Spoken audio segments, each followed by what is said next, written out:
I think it's just going to get weirder and weirder and weirder, and finally it's going to be so weird that people are going to have to talk about how weird it is.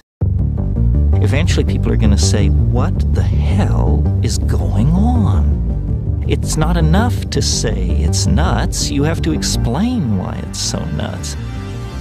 The invention of artificial life, the cloning of human beings, possible contact with extraterrestrials, the systems which are in place to keep the world sane are utterly inadequate to the forces that have been unleashed. Welcome back to Forbidden Knowledge News. I'm your host, Chris Matthew. Today my guest is Tim Kelly. First, a couple of announcements. Check out Brainsupreme if you're ready to start your microdosing journey with the highest quality ingredients available. Visit their website using the link in the description and you'll get 15% off your entire order. Also, check out our website, forbiddenknowledge.news. It's the home of the Forbidden Knowledge Network. We feature some of your favorite content creators there. Also, watch the Forbidden documentary, Occult Louisiana. It's available on Tubi and multiple streaming platforms. We're booking guests for March. If you have suggestions or you'd like to be a guest, email me, forbiddenknowledgenews@gmail.com. Today, I want to welcome back to the show Tim Kelly. He is founder of Polytope Press and author of Natural Healing, Self-Empowerment, Optiflex Hidden History of Humanity, and multiple novels. His company is focused on actualizing every aspect of an optimal civilization. Tim, welcome back. How you doing? I am always learning. How about yourself? Same here, man, and it's great to have you back. I enjoyed our previous discussions. Before, we covered your research into our hidden history and the human and possible non-human hierarchy that has always held power and attempted to maintain power and control, really ever since documented history, and most likely long before that. As well as we also talked about some ancient healing modalities and medicine. And today, you're going to share your 6-part plan to defeat the Cabal called Opt Out and Optimally Out Design. And this is something, like I told you before, I think everyone listening can get behind this. Before we get into this, remind the audience just a little bit about yourself and let them know where they can find your work. Okay, well, I began my career as a writer. From the time I was a very little kid, I loved writing and did well in school, won several awards. And then after I left school, I had a number of accomplishments, which do include the creation of a 3D periodic table of the elements, a new theory of the origins of species, and a wide variety of innovations in technology, some of which we'll be talking a little bit about today. And of course, doing a great deal of writing, including more than 20 different pieces of writing. And some of the books that are included would be Natural Healing, Self-Empowerment, The Math Wizard, Hidden History of Humanity, and several other books that may be mentioned in the course of today's podcast. Excellent. Great introduction. Let's talk a little bit about, before we get too deep into your plan, thoughts on some recent events and where we're headed collectively, how you see things unfolding based on the portrayal from the media and the ruling class of where we're headed versus where we actually are. What are your thoughts on our current state here? So I know there's been a lot of talk about Trump's reference to a golden age. I've also seen a number of rebels make reference to the golden age being the golden age of Saturn, which is somewhat interesting because that goes back to ancient times. As I mentioned in Hidden History of Humanity, the references to Saturn are often references to Kronos, which are often references to the Anunnaki and El. This gets back to a whole different set of concepts from ancient times up to the present. But when you look at the actions, and the actions do speak louder than words, we see a strong surge towards artificial intelligence, and we also see an unrelenting move in the direction of weather warfare. So these two elements combined, let me just pause here for a second and ask you, have you done podcasts on the fog? I have not. I've heard a lot about it. I've talked to a few people, heard some theories, but I've never really covered it yet. Okay, so with events like the fog occurring, we do have a very sinister situation developing here that we have to be aware of what this agenda is, which is to move in the direction of what is called synth bio. So apparently, Maria Z was doing a show on synth bio and said that when she types synth bio, Google recognizes it as a phrase already, even though this is a relatively new concept. This is synthetic biology, the merging of machines and biology to create a new species. Some have referred to that species as Homo borgenesis.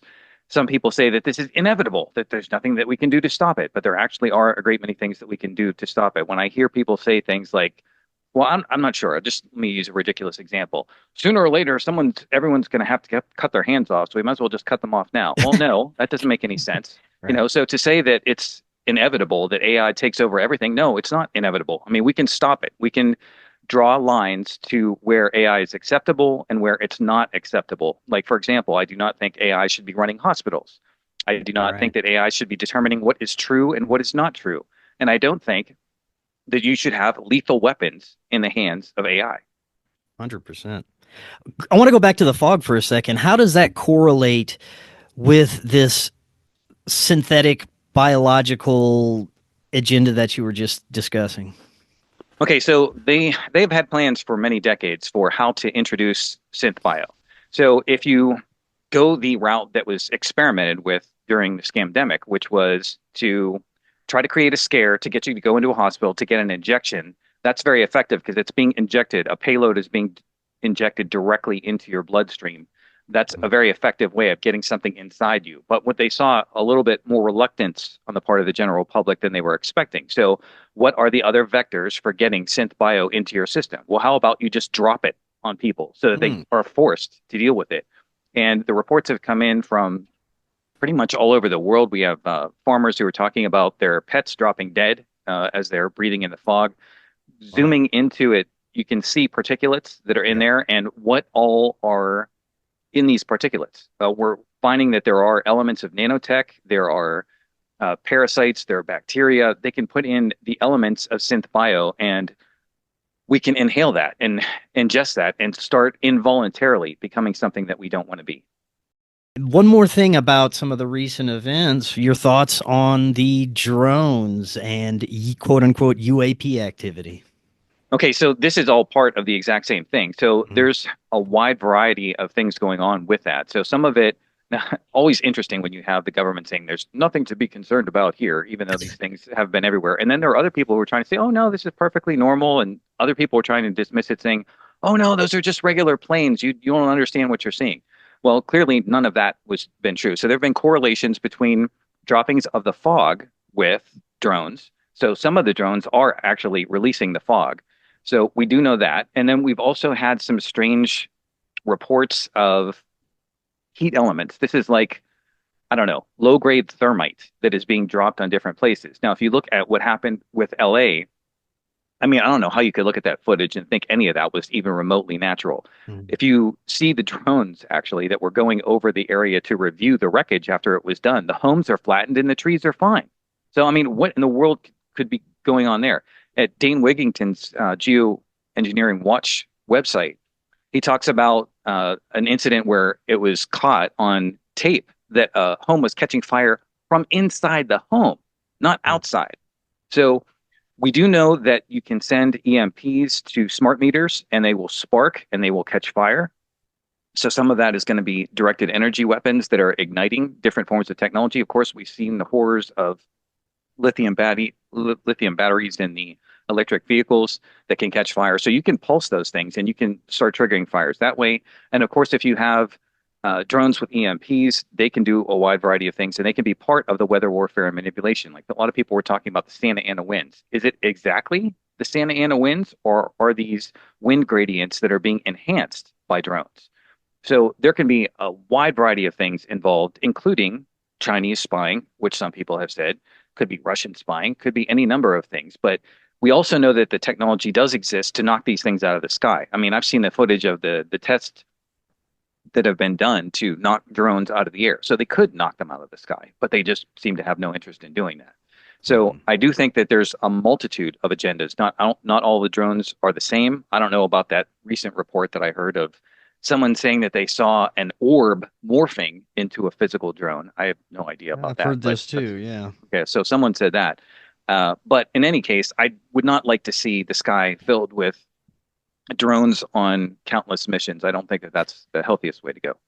No, that reminds me of all the dystopian movies that Hollywood has portrayed where drones police the sky and can take you out in an instant if you quote unquote break the law or are disobedient in any way. So you never want to see that. That's never a good thing. It seems like it's definitely time for us to start implementing things to at the least check out of some of these systems.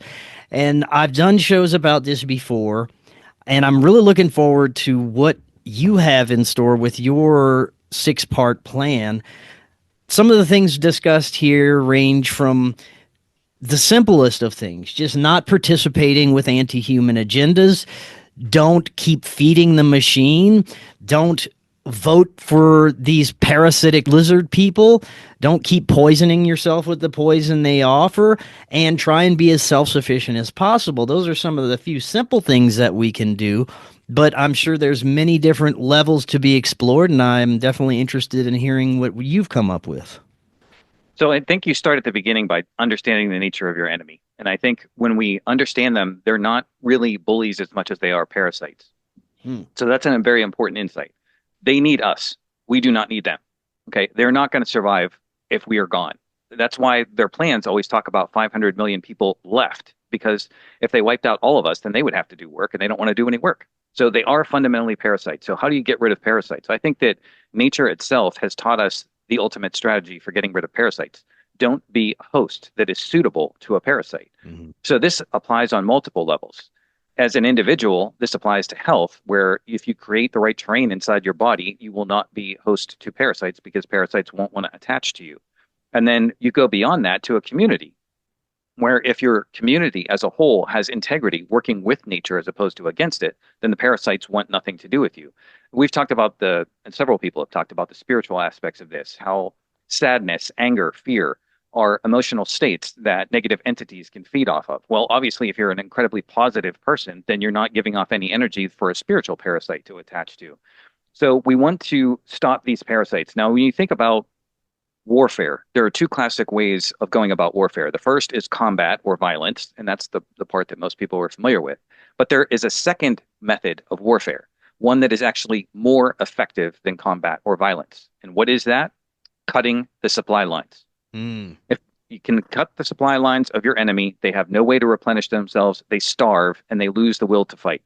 So this is what this strategy is largely going to be about, cutting the supply lines by opting out. And then we want to pursue a strategy of optimally out-designing.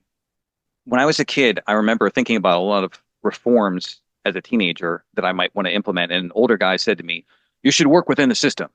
And then eventually I realized that the system was a conveyor belt to an incinerator. So if you work inside that system, you burn. That's all that it is. Yeah. So you want to adopt the strategy that was suggested by R. Buckminster Fuller. What he said was, don't fight the system. Design a new system that makes the old one obsolete. So this is what we'll be talking about. So let's begin with point number 1, which is Big Pharma. So how do we cripple Big Pharma? We opt out. Okay, so we stop going for drugs. We stop going for insurance. I heard Maria Z recently was saying something along the lines of, oh, well, if they come up with this new AI cancer vax, they may do something along the lines of, if you do not cooperate with that, you may get your insurance yanked. Well, I'm telling you, as a human being right now, I have never had any form of insurance. My education is my insurance. Okay, that's my expression on that. Education is the ultimate form of insurance. So with that, if we turn away from drugs, how do we optimally out-design that situation? Well, my answer to that is my book, Natural Healing Self-Empowerment. So I'm going to revisit that in relation to some of the topics that we discussed before. Sure. Not only do I believe that you can wipe out the majority, let's say 99% of disease, but I do believe that human regeneration is possible. And during the last several months, I have found that there are ways to make the regeneration go even faster because of just recent experiments that I did. So I stand by everything that I said before. You can regenerate hair, you can regenerate teeth, you can even heal internal wounds that most people think cannot be healed with nutrition. So I'm going to flow a little bit on this particular topic just to help people out a little bit more. So let's talk about how would you heal something internally that they say that you can't heal internally. So I know when I was reading, for example, Dr. Jensen's Guide to Better Bowel Care, he talked about the obstructions in the bowel, how important it was to keep the bowel clear.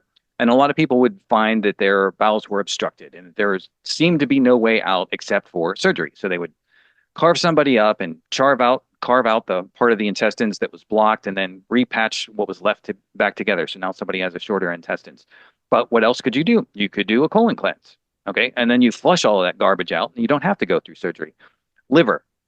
Over the years, I can't tell you how many people I've had to interact with who had an obstructed gallbladder or obstructed liver bile ducts. And I now, have to stop you. This is my story. Whenever I was 25 or 26, didn't know anything about anything, thought the doctors and surgeons always knew best.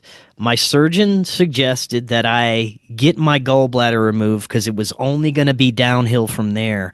What I know now is I had a little bit of what they call sand and sludge in my gallbladder that could have easily been flushed out just by a change in my diet, but never once was that mentioned. It was portrayed as if I don't get this surgery, I'm basically going to die soon or have a horrible life.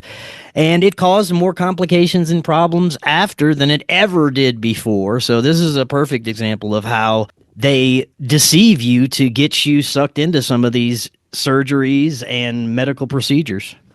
and did that surgery cost you $5, Chris? Oh, goodness. I was still in debt for a long time for that until very recently.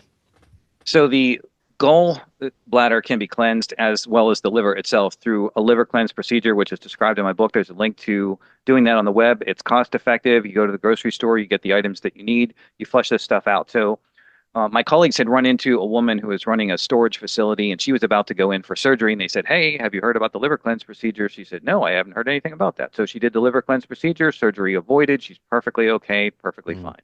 It's worked in hundreds, if not thousands of cases.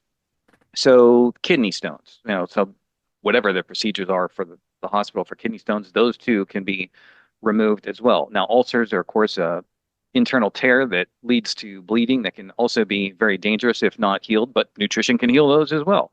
And I am in the process of determining whether or not certain other major internal injuries can also be healed simply through nutrition. Now, I want to talk a little bit about methodology for how things work and why I'm able to get some of the results that some other people can't in terms of regeneration of, let's say, hair and teeth and internal tissues and stuff like that. Because I'm sure people are curious, like, why is this guy succeeding where other people are failing? Okay, so let's talk about that. Okay, so the strength of science is, in many cases, its weakness, which is the scientific method, which many of us are familiar with. You create a hypothesis, you design an experiment to test that hypothesis. The experiment is usually intended to isolate one variable. You evaluate the results and see whether they confirm or deny the hypothesis. The thing I want to focus on, however, is the isolate for the one variable. So let's talk as an example about selenium for a second. So selenium is a trace mineral. Trace minerals are defined as being needed by the body less than 100 milligrams a day. There are 7 major minerals that are needed, and those minerals are defined by dosages needed at more than 100 milligrams a day. So with selenium, if you go to the store and you hear about selenium, okay, let me just mention why you might hear about selenium. Some people might not have ever heard this one before. So 2 major diseases that exist in the world that supposedly have no cure are cystic fibrosis and muscular dystrophy. So now I talk about all diseases are being capable of being cured. So what, do you mean cystic fibrosis and muscular dystrophy can be cured too? Yes. Dr. Wallach did that decades ago. And he showed that it was usually a selenium deficiency that caused that. So when he showed that to his superior, he was fired from his job. And eventually they tried to get that information to Jerry Lewis, the Jerry's kids, always having a marathon, trying to come up with a cure. But here was the cure. And they buried it instead of celebrating it, which is, not the greatest thing in the world. So anyway, here you have selenium. And so people start doing some tests and experiments with selenium. So one of the things that happens is a study is done. And a bunch of men are on 200 micrograms of selenium for a very long period of time, and they see a lot of health benefits. So what happens now that you've heard this information? Maybe you take a glance at a reference that I have, Balch and Balch's Prescription for Nutritional Healing. You read in there, oh, selenium is so plentiful in the food supply, you're not going to have a problem. And you go to the store and you get your bottle, and your bottle has 200 micrograms of selenium. Now, at this point, everyone feels safe. Why do they feel safe? Well, because it's unlikely that you're going to overdose on this stuff, and it's plentiful in the food supply. You only need 200 micrograms. Studies have been done, and this is the dose that's available in the store. Now, what happens there is everyone feels safe, but everyone else also feels complacent. And that is why I succeed where others fail, is because I am not complacent. I look at that dosage of 200 micrograms and I say, are you sure? Are you 100% sure that that is the correct dosage? So some years go by, and there was an incident several years ago where there was a mother of a child whose spine was kind of locked up. Spine was just really not that flexible. So a colleague of mine calls me up and says, hey, what would you recommend for this particular case? And I said, well, never dealt with anything like this before, so let me do some digging and get back to you. So I do some digging, and I find a doctor who has developed a protocol to unlock spines just like this situation. So what was the protocol that doctor had discovered on his own? It called for selenium mixed with copper to unlock spines. Now, that made a lot of sense to me, but here's the thing that was amazing. The dosage of selenium he recommended, 15 times the recommended dose. 15 times 200 micrograms. Now, if that doctor had been as complacent as everybody else, he never would have found that out, and he never would have healed all of those people. So this is the point that I'm making.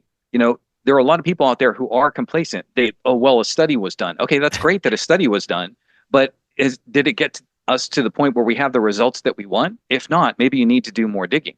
And that's what I did. I did more digging until I found the answers that worked.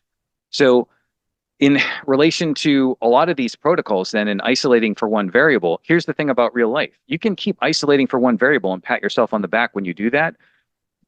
But when it comes to regeneration, like for example, regeneration of the hair, most of that has to do with the health of the prostate. Okay. So now let's say you want to make a healthy prostate. Are you going to do that with one nutrient? No. Unfortunately, in life, it takes several nutrients to make the prostate healthy. And that's my point. So some people might say, okay, wait a minute, though. If you have this regeneration, can't they just do a study to verify what you're saying? I wish they would. But from the nature of science, again, is to isolate for one variable. It's not going to isolate. How many people are going to isolate for 90 variables or something like that? Or just, forget the isolation altogether. And if people want to know, where does this ultimately lead us? It leads us pretty much to the conclusion that Wallach came to on his own, which is you don't need one nutrient. You don't need 5. You don't need 10. You need 90. 90. You need 90 nutrients, and they all have to be in the right forms and the right amounts. I understand that. I describe that as simply as I can possibly describe it in my work. And if you do that, you will see the regeneration that I'm referring to, which, again, from my perspective, this is like the most powerful health book ever written. So my attempt to optimally outdesign Big Pharma, natural healing, self-empowerment, that's my solution for part 1. Any questions before I go on to part 2? You said we need 90 of these supplements. Are these relatively easy to get our hands on? They are if you know what you're doing. So the majority of them, for example, in Dr. Wallach's formula, you can just look up 90 nutrients, Dr. Wallach, Wallach, and he'll list what those nutrients are in rough form, but 60 of them are minerals. So now people might say, well, wait a minute, that's a lot of them right there. So I have to get 60 different supplements? No. You can get most of those minerals ready to go in humic or fulvic minerals. These are organic, plant-derived colloidal minerals. They don't taste too good if you take them just in water, but you can add them to like fruit juice or something like that, and then they're tasteless. So there's like 60 nutrients at once.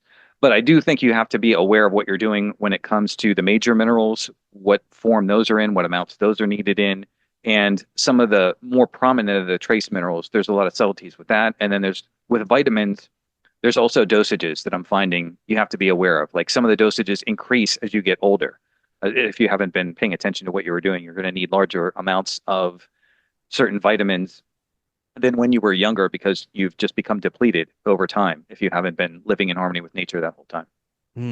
And something I believe you mentioned in a previous episode, that we have the ability, if we have the correct nutrients, to regrow teeth. Is that right? Correct. That is definitely correct. Excellent. And this would be in your book as well, and some of those supplements are included for that as well, right? Well, teeth are very important because they tie into the meridians. And the health of your heart, for example, is largely determined by the impact of your nutrition for your teeth. So in order to enhance that even further, and knowing that there were going to be people who wanted to ask even more questions specifically about teeth and the science behind it, I put together an additional booklet called Transcendent Teeth that's also available at my website in the health section.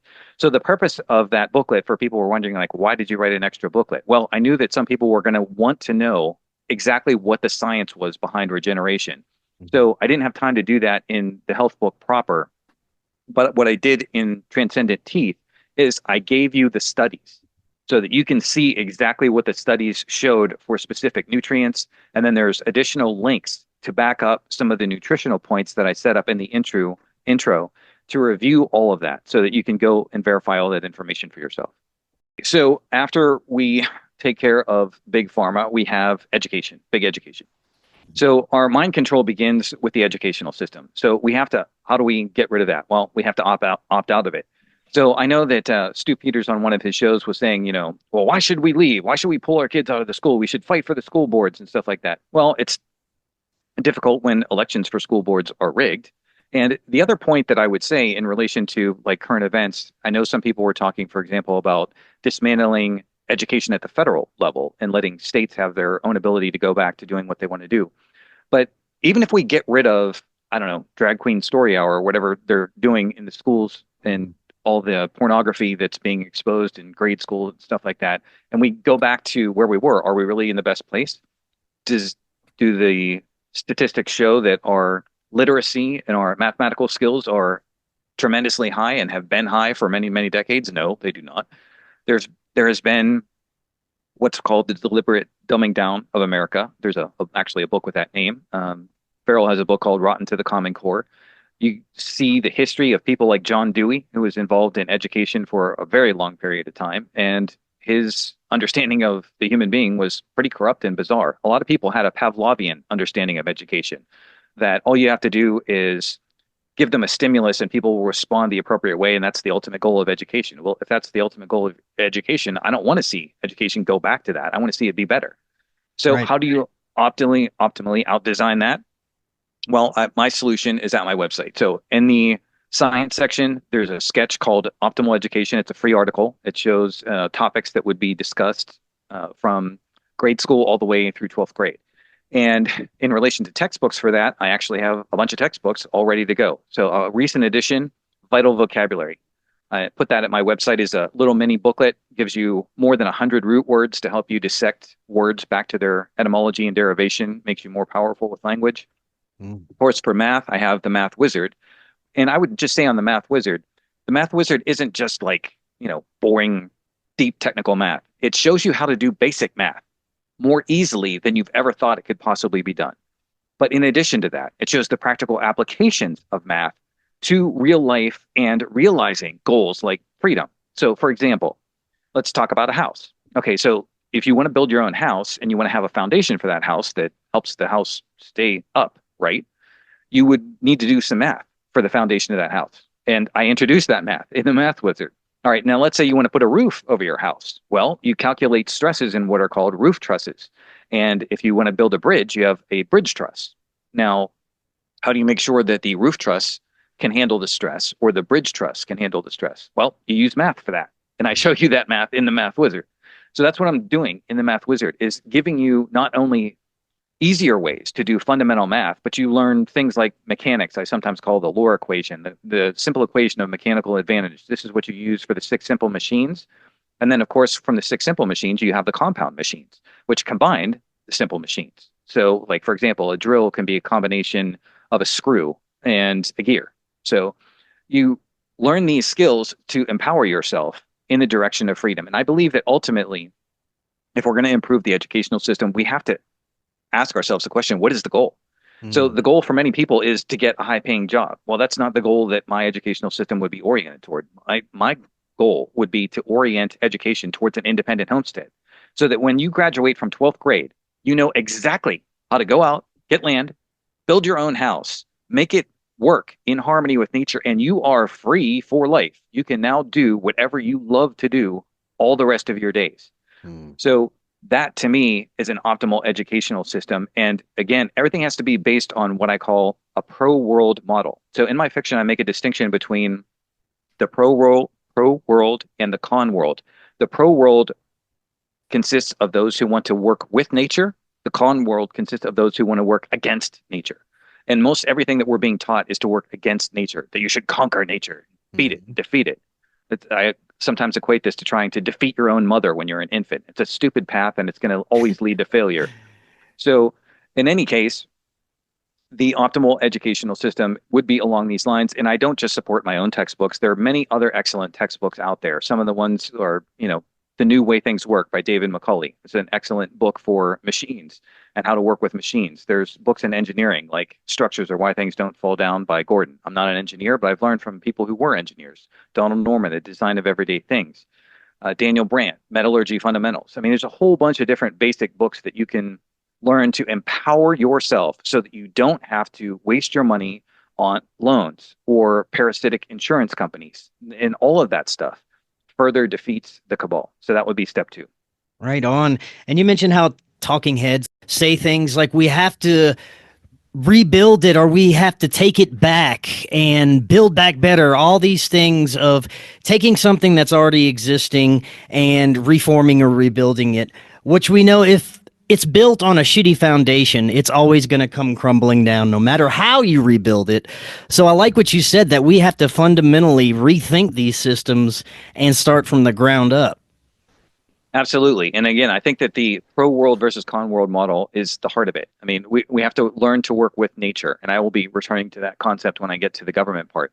So part 3, we're controlled as kids through the educational system. We're controlled as adults through big media.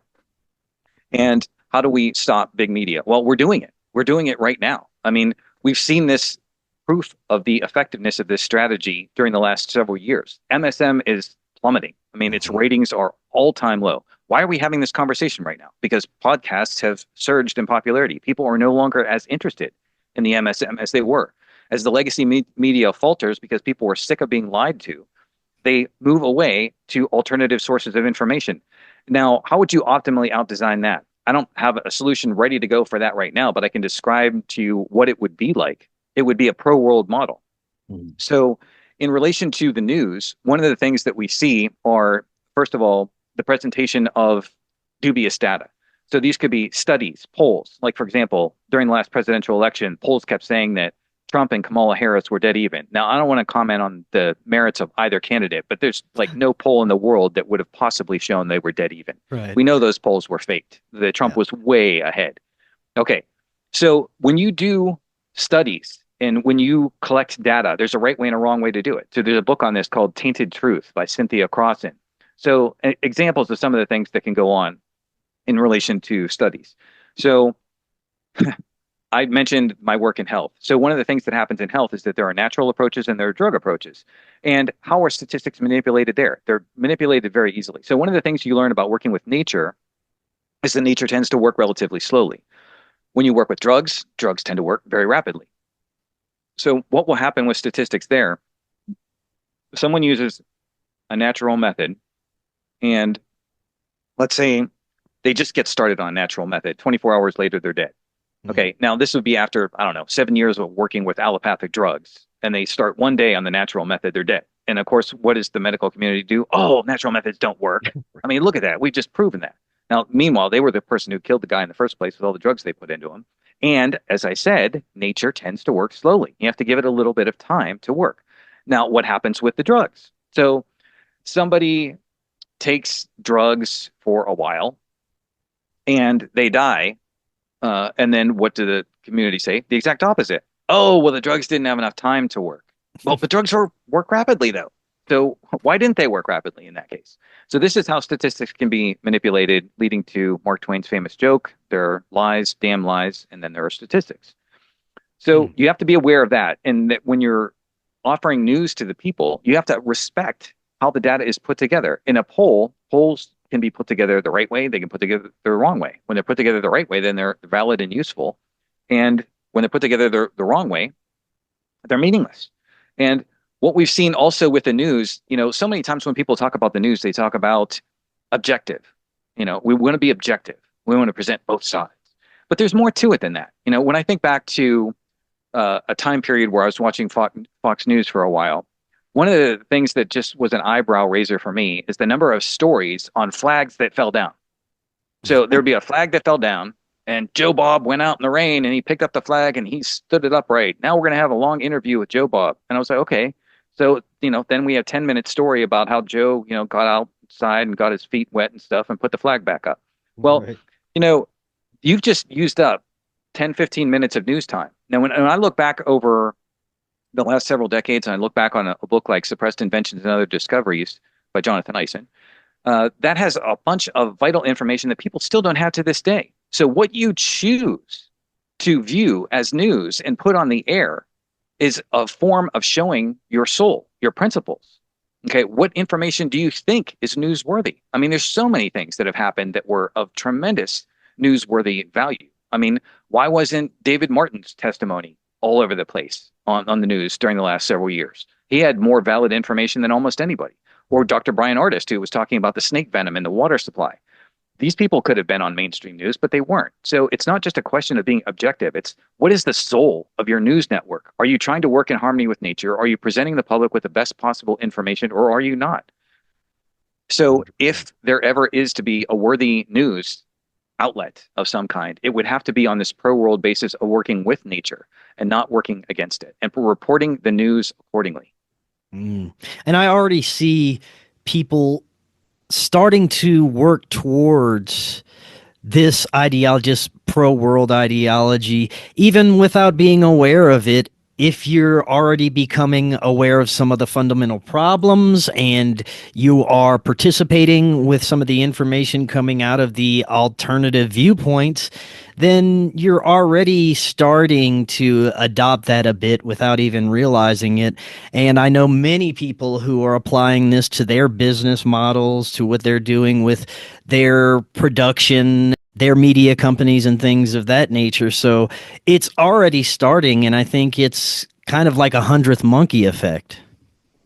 Exactly, and that's largely what we need, because we don't need everyone on planet Earth to be in this space I sometimes call the rebel space. We don't have to have everyone on Earth be that way, but if we have a significant enough number of us in that space, we can trigger that 100th monkey effect. So in relation to big media, the next target is big business. And what we saw with big media is the impact on big business. So, for example, when we pulled away from the MSM was sponsored by big business, you know, brought to you by Pfizer is the ongoing joke. So when we pulled away from that, we got rid of the effectiveness of the advertising for all of those companies. And we can continue to do that. We've seen what's happened during the last several years in a multitude of situations. There was the famous Budweiser situation. There was the Target situation. There are any number of products that have come on the market now. I've talked a lot for example, in previous podcasts about how when you go to buy food, go look underneath the list of ingredients and look for the phrase contains a bioengineered ingredient. If you see that, don't buy that product. Right. And if enough of us do that, we have the impact to change the industry. I know that there's a fairly popular rebel out there, as I would call her, Food Babe. She's applied a great deal of corporate pressure to get rid of some of the artificial colors and stuff like that. And her pressure was eventually effective with that. You know, getting the information out there, finding out what products are truly good and truly bad. You can also do an analysis of stockholders. You know, for example, who is the primary stockholder in the companies that you're patronizing? Is it BlackRock, State Street, Vanguard, all the rest of them? And if you see it's a Cabal-owned company, then try not to patronize it as best as possible. And I'm not talking about perfection. I'm not talking about agonizing and, you know, going through your days laden with guilt or something like that. I'm talking about just doing the best you can. You know, when you're going out and buying products, you know, think as much as you can, is this truly a positive product? Is it having a positive impact on the environment and the world? And as much as you can, support the products that are the healthiest, and it will be the downfall, because you can do, as we see, I sometimes refer to it as the 3 Ps: pickets, protests, and petitions. You can do those, but they're never as effective as withdrawing your money from buying their products, because if their products are not selling, they collapse. Okay, so we have the power to do that. We have the power to create markets and to redefine them. As for optimally out to designing them, unfortunately, this is the toughest one of all. But when you see, we opened with a discussion of AI. Well, AI is going to be the nightmare of business and of the world in technology, mainly because of these data centers. I mean, these data centers are going to be the epitome of a gigantic technological parasite. I mean, so it's not just biological parasites we have to be concerned about, but technological parasites. And what do I mean by parasites? I mean the power grid. I mean, the amount of energy it takes to run these things is insane, and it's going to rip into every city's grid. There is a woman out there who's been offering her testimony on this. I mean, it just cripples the power in any location where it shows up. So several people have fended off having data centers put into their local areas, but the premise behind this is totally nuts. I mean, to say that you want to have data on every blade of grass on the planet, every tree, every human being being a power source, generating data on their own internal organs and sending that to a data center, like when you're having sex, when you're peeing. I mean, someone needs to know that information. They have to have that much invasion of privacy. There was that line in the Captain America Winter Soldier movie. This isn't progress. This is fear. Okay, this is fear. And the whole point here goes back to a statement in relation to why are you doing this in the first place? Okay, so with the scamdemic, we saw the EUAs, okay, emergency use authorization. And what was the premise behind that? That there were no other alternatives. There were no other solutions available. And what do we know? That there were other solutions that were available. So in relation to all this stuff that you're about to hear from now through the next several years in relation to AI, we have to do this so that we can get rid of war. We have to invade your body with cancer tech vaccines in order to prevent you from getting cancer. There is another way of doing it. There's solutions that work with nature, and you will get rid of all these problems. This actually leads me to part 5, which is big religion.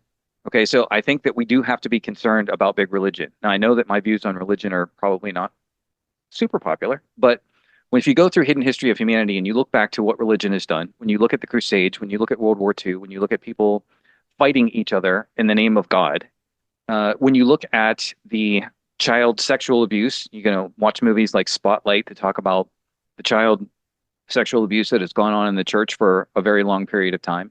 When you look at the migration replacement, which has destroyed one nation after another, it's in the process of destroying multiple nations on the planet right now. Who aided and abetted most of that? That was religious organizations. They made sure that those migrants came in. And as people keep talking about climate change, by the way, I just have to throw this in there. Why is the migration replacement getting started in the first place? Why are these people leaving their countries in the first place? We keep hearing climate change, climate change, climate change. The thing that I never hear on the news, the World Bank and the IMF, they are the ones who orchestrated all this. Investment firms that viewed Africa and Asia as nothing more than plunder, to go in there and rip and steal all their resources away, and they ruined those countries. They are the ones who were responsible for all these people wanting to leave their home. Bill, as many people have pointed out, Bill Gates could have, used his money in any number of intelligent ways. He could have improved the water. He could have had rock dust grown foods that make these people healthy and free. And he never did that. He was always creating a model of dependency. So when you're trying to understand cabal mentality, I would say not just the 2 questions, but the 3 questions. So the first class question, when you see something going on, who benefits? So ask yourself in the background, who's going to benefit from the solution that's going to be proposed to this problem? Step 2, follow the money. They always say that. When you're trying to understand why is this plan being implemented, where does the money trace back to it? But the third question I would say is this going to lead to more centralization of power? Or is it going to lead to decentralization of power? Because if it's going to lead to more centralization of power, you might as well be suspicious that something's wrong. Mm-hmm. And with religion, I'm just going to ask you this because I don't know if you've covered this or not. Have you heard about the Noahide laws? Yes. And what's coming in relation to that? Okay, so what can you, just in case, I don't know, someone's listening to this and they didn't catch a show that you did on the Noahide laws, what can you tell us? I haven't done a show on it, but from what I understand, it's adopting these Judaic ideologies to implement on the global society. Yes, and it can be so intense that, okay, let me mention this too. So some people have been aware of corruption in the church, and I will see that a number of people will say something like, "Oh, well, I agree with you that there's a lot of corruption in the church, but I'm into the Bible." And then I say to them, "Okay, well, wait a minute, hold on a second. Where is the Bible coming from? The Bible is coming from the people who run the church." And a lot of people don't realize how much manipulation there really has been. And this manipulation goes all the way back to ancient times. So in order to back up what I'm saying, previously I mentioned one website, the Nazareans.com website, to get some insight into some of the stories in relation to Yeshua. But there are other websites out there that I'll mention. One of them is mythicism.net. I didn't suddenly develop a list. It's mythicism.net, which will get into the origins of several religions. And there's another website called bibleorigins.net. So if you go there, you will see some of the original Sumerian writings from which the original books of the Bible were put together. And some of the information in there is quite shocking. Just a quick example. The Sabbath. You know, you've been told from these ancient religions, keep holy the Sabbath. And what was the true origin of the Sabbath? It was all the dead people after Noah's flood. So the Anunnaki were disgusted with humans, thought they were making too much noise, couldn't wait to kill them off. And when they finally killed them off and there was quiet, they said, this should be a holy day. And there is the origin of the Sabbath. So, I mean, these are parts of what went into forming the Bible, and it never stopped. People may say, okay, well, wait a minute, some of these changes, they only took place in ancient times. We haven't been doctoring the Bible this whole time. Yes, we have. I mean, it goes all the way up to the 20th century. So in the 20th century, for example, early in the 1900s, they had a line change in the Bible where the original text said, I am a jealous God. And this was changed into, I am a kind and loving God, because they thought that would go over better. Yeah. And so they continue to do things. And if these Noahide laws reach their peak, this is what we could be looking at in relation to these ancient religions that started all the way back in, the times of Sumer, Babylon, all the way up to the present. What if you were told that you not only have to worship a specific God, but where and when and how you're going to worship this God? And if you do not, you will get beheaded. Does that sound like a benevolent religion that you want to be a part of? So, I mean, people will have to think about this, because the goal of the Cabal this whole time has been to introduce one world religion eventually. And they will try to, it looks like, try to push for this through the Noahide laws. And in the background of this religion, the true nature of it is devil worship. I mean, this has always been their favorite religion of devil worship. And it sounds like extremes. And I know sometimes because people might not be familiar with my work, they hear me mention devil worship and they think, okay, so then you're like very strongly into the organized religions because you're mentioning the devil. No, I'm not. I mean, I'm just telling you that if you study the Cabal long enough, you see clearly they love the devil.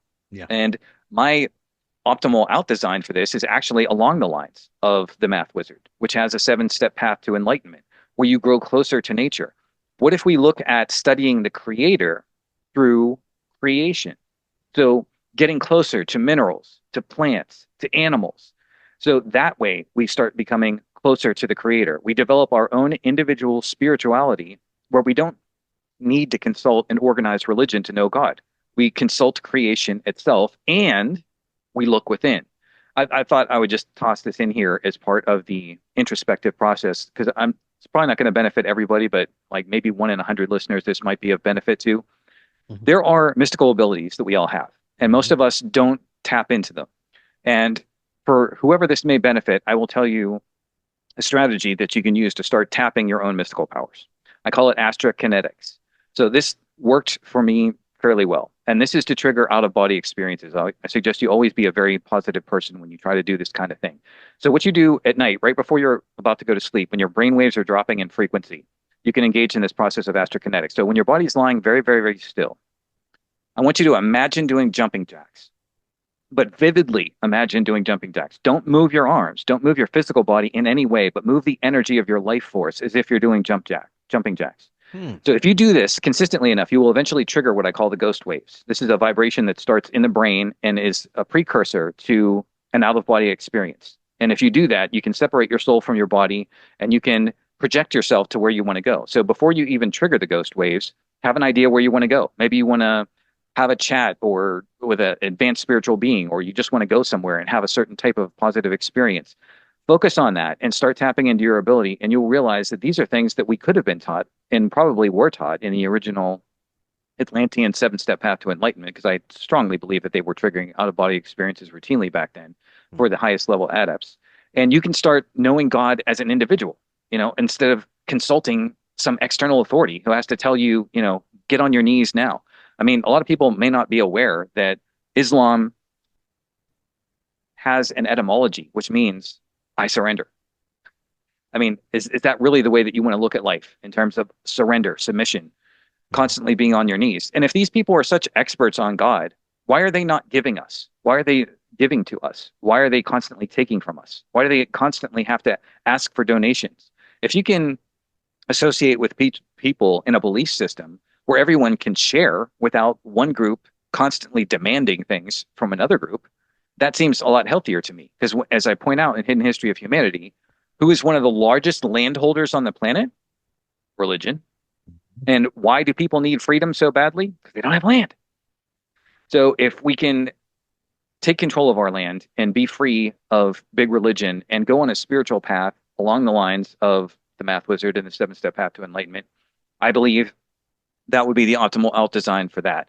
So I will wrap up with big government, unless you have any questions or comments. I just agree with you. I think dogma is the destroyer of worlds. I think there's something very dark behind most of our religious belief systems, especially the Abrahamic religions.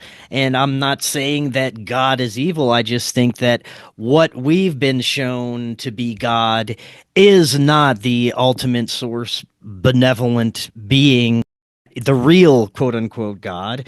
And I think we've been deceived through religions.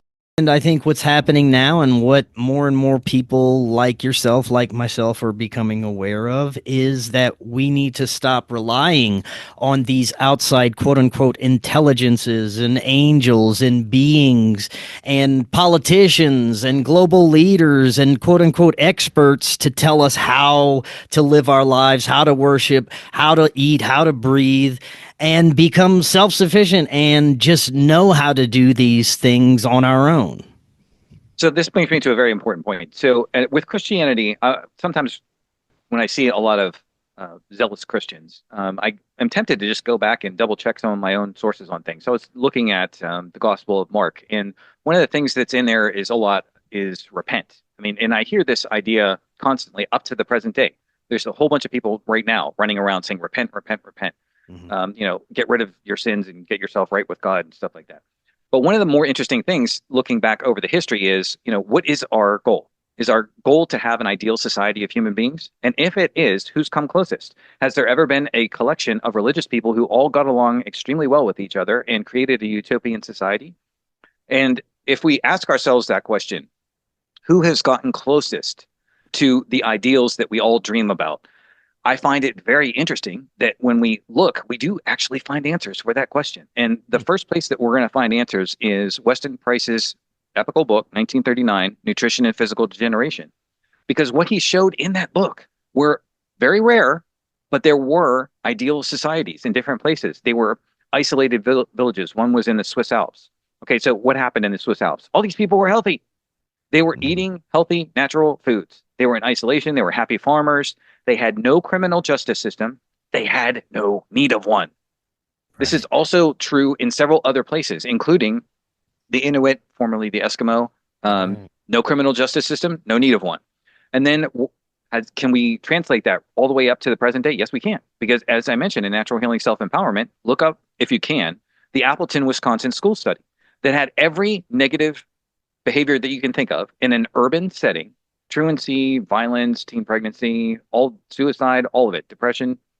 They changed the environment, got rid of all the junk food, put in healthy food, put in healthy lighting. And I talk a lot about lighting in the work of John Ott in my work.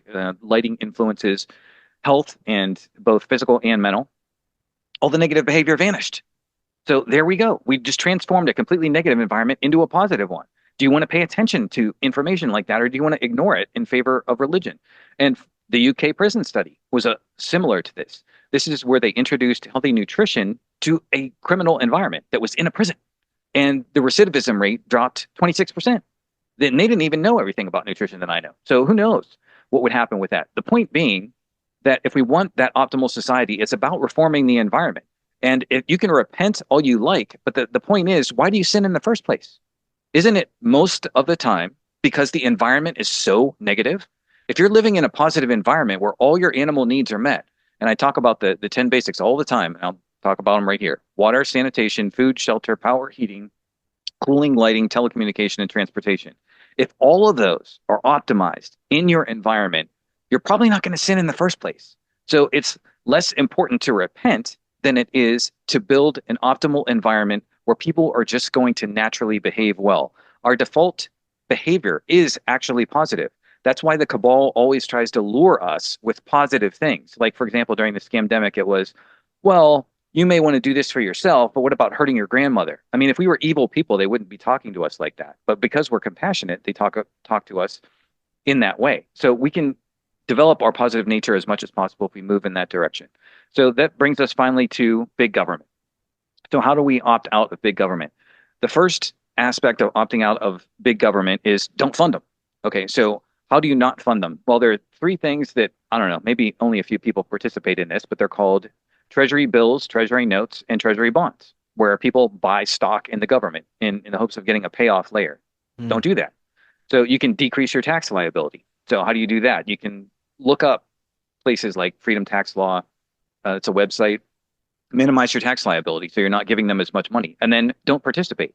So in relation to war, I have no idea about exactly what's going to happen here in relation to war in the future, but I'm definitely concerned about the moves of Israel and the demonizing of Iran. I have a special perspective on that because of Hidden History of Humanity, because in Hidden History of Humanity, I talk about the primary Atlantean legacy sites that existed in the Middle East, and they were actually, guess where? In Palestine and in Iran. And isn't it interesting that these people are, now being slated to be wiped off the earth, and Palestine has already suffered a great deal. Etymologically, you can take Palestine back to Philistine from the Greek, and you can look at the Philistines as Atlantean legacies that came over from Crete and several other places. And it seems as if this agenda from ancient times is about exterminating our group of humanity. The sentiment of Reagan, I can't help but think that if an alien force were here, we would all unite. Well, guess what? That's been here the whole time, and we're still not united. But they are against us. White, black, brown, yellow. There's a group of people, a Homosaurian line, I would call it, that is the only one that didn't have a vaccine introduced into its population. So why is that? Why did 23andMe and Ancestry and all the rest of those people collect that data, supposedly with an agenda of creating vaccines that would wipe out specific genetics? So when you have this understanding and you look at the weather warfare, we've seen what happened in North Carolina. We saw what happened in Lahaina. We saw what happened recently in LA. Do you really think the government is out to help you, or is it out to kill you? And if you genuinely believe that it's out to kill you, for those people who say, well, I want to serve my country, well, this is where the pro-world model of optimal out-design has to step to the fore. We have to ask ourselves the fundamental questions. Are the 10 basics of civilization being met with optimal efficiency? Is our water ideal? Is our sanitation ideal? Is our food ideal? If none of these things are ideal, then your government isn't ideal, and you're not going to serve your country by going to kill on behalf of people who don't want you healthy. And eventually, the developers are going to have to be involved in this in a homestead model. So I want to talk about this in relation to government. So one of the more neglected of the founding fathers is John Dickinson. Now, his words on freedom are some of the most important ever uttered. So when we think about freedom in the United States, we talk about the U.S. Constitution and we talk about the Bill of Rights. So let's take a quick look at those for a second. So we have the preamble to the Constitution, which most people know, but it quickly leads to Article 1.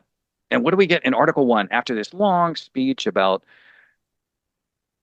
securing the freedom to the world? Taxation. They can't wait to tax you. It's right in Article 1. Okay, so what happened to all this talk about freedom? Just suddenly disappeared. And then some people will say, okay, well, wait a minute. I guess I can amend that. Maybe the Constitution isn't the real champion of freedom. It's the Bill of Rights. It's the Bill of Rights is the wonderful thing. Because in Article number 1, the very first one, you have these 5 freedoms that were guaranteed. Well, okay, how important are those freedoms? We've seen what's happened during the scamdemic. We saw freedom of religion. Well, you weren't allowed to gather at religious gatherings. Freedom of assembly, well, you weren't allowed to gather and assemble when you wanted to. They would disperse you and, arrest you if you weren't following procedures when you were trying to assemble. Petition the government, well, you got banned off social media. You just got kicked right out. Freedom of speech, oh, wow. I mean, so many people could make comments about the limitations on free speech that we've seen. Mm-hmm. So what did John Dickinson say about freedom? He said the following: we cannot be happy if we are not free. We cannot be free unless we are secure in our property. We cannot be secure in our property if, without our consent, others may take it away. So in our country, we have the Declaration of Independence. We hold these truths to be self-evident, that all men are created equal. They are endowed by the Creator with certain inalienable rights, and among these are life, liberty, and the pursuit of happiness. And to secure these rights, governments are instituted among men, and it is right there that I would insert the needle scratching across the record sound and stop and say, no, no. To secure those rights, it shouldn't be that governments are instituted among men. It should be that homesteads are instituted among men, so that everyone has the right to their own property and no one can take it away from them. Because if you have that freedom, then you're free from the workplace tyranny, because you can always go to your home, grow your own food, and you're all set. Okay. Yeah. You have your own independent water supply. And yes, that can be done. I have specific ways that can be done. And eventually we can create economies that are free. The ultimate way to be rid of big business, we've seen these $500 billion investments supposedly coming up for AI. So if we invested that money instead in the direction of plasma physics, we would eventually complete a progression that's gone on since ancient times. This is the progression from arts and crafts to mills, which were driven, let's say, by rivers and water wheels, to factories where you have the beginnings of electricity in the production of a facility, to robotics, to CNC machines, computerized numerical control machines, to 3D printers, to ultimately, I believe it will hit a Simultron. A Simultron is a device I posit in my fiction, uses plasma. Now, plasma you can obtain from water, and if you hit plasma with the right vibration, I believe you can create a 3D model, a hologram of what you want to exist, project the hologram into the plasma mist, fuse the plasma into the hologram, and manifest the matter that you want. So this would be economy where the means of production are finally in the hands of the individual. I mean, classically, the debate was, do we have the means of production in the hands of the government or the corporations? What if it was in the hands of the individual who had their own little facility, maybe next to their garage, where they could manifest whatever product they want? If we invest in that direction, in plasma physics, that's how we would get to that point, and we could be free at last. But if we're ultimately going to optimally out-design government, I would suggest the following. I would suggest, I had to invent these words, so bear with me a second. Naturators and a Vitorium. So I know that a lot of times people present me with false choices. You have to do this or that. So it's either big government and the rule of law, which is not the rule of the jungle, clarifies George Bush, or you have total anarchy. Well, anarchy, I know there's people who are on the anarchy bandwagon right now. You have James Corbett, you have Mike Adams. I would suggest something between the two, the Naturators and the Vitorium.